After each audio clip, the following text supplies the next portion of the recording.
Hi guys, welcome back to my channel, Vincent How To. Once again, I'm here in my small garage. So today guys, I'm going to do a quick DIY for to fix this bumper. This is for my 2013 Mazda 3. So as you can see guys, this is the bumper. So this is a bit old. So there's like a crack here. Yeah, may crack siya dito guys. So ang gagawin ko guys, stitch ko siya using this and some staple wires.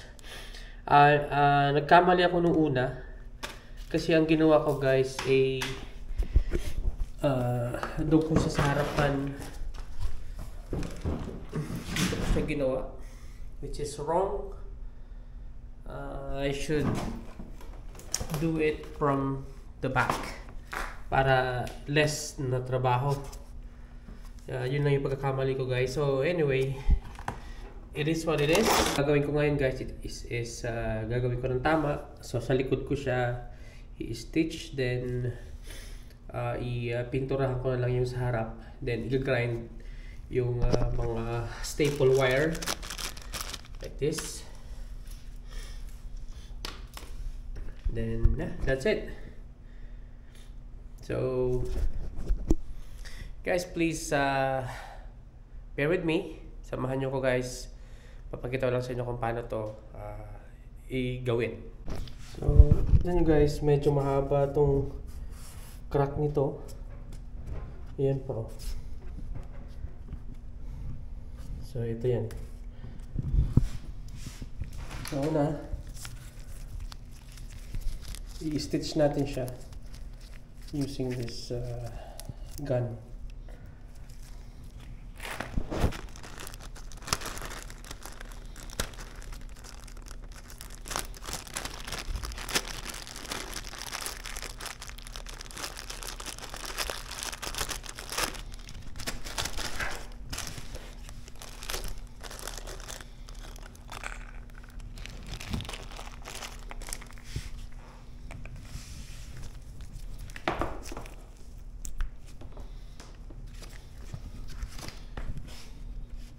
So ang paggamit nito guys, lalagyan mo na ito dito sa dulo. Yan. Then you press this para uminit ito. Then saka natin siya i-stitch ng paganyan. Yan, paganyan. Ganyan. Pati dyan. Okay? So yeah, pa-press ko na guys.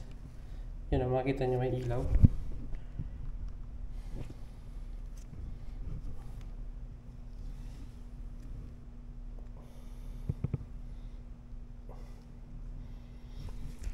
Huwag nyong tatanggalin kagad hanggang sa lumamig para tumigas. Yun. So yan, yun yung first. Pahabagan natin guys, pahabain natin yan.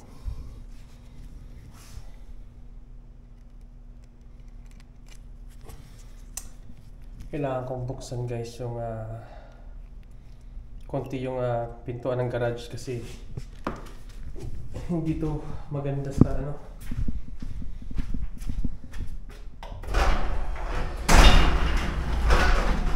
May konting ventilation. Kasi yung usok nito is it's not good for the health. So yan.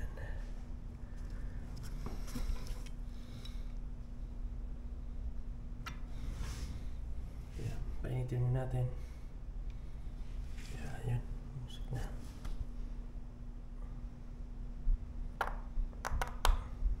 Yan, pag umilalim,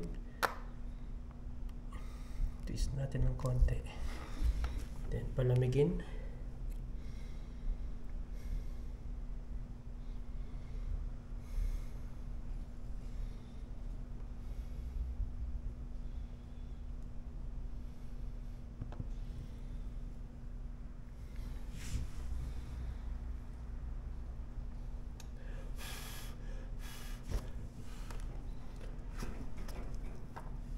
Yun.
So I'm done doing this, guys.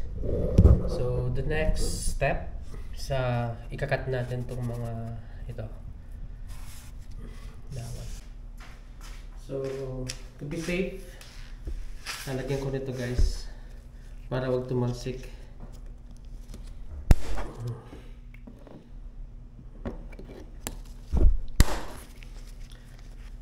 Hindi kasing matamaan sa mata.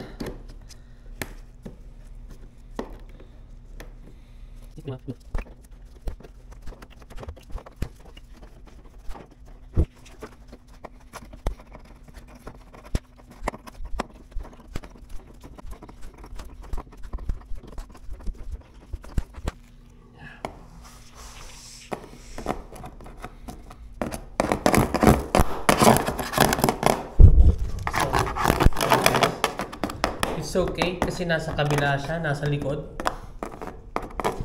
Doesn't matter.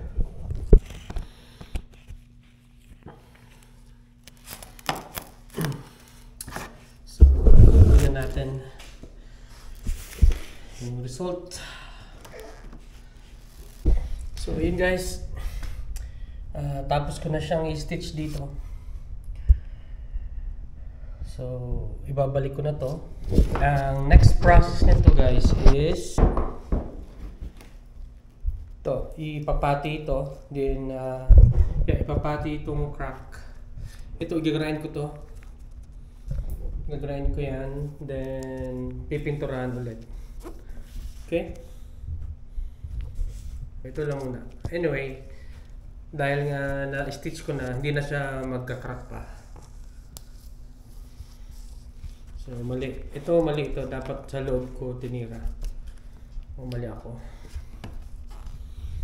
Okay?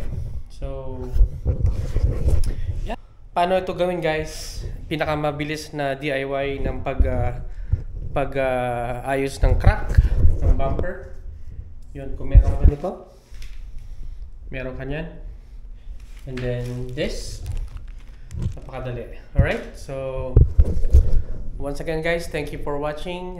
This is Vincent How To. Please don't forget to subscribe to my channel. See ya. Thank you. Bye-bye.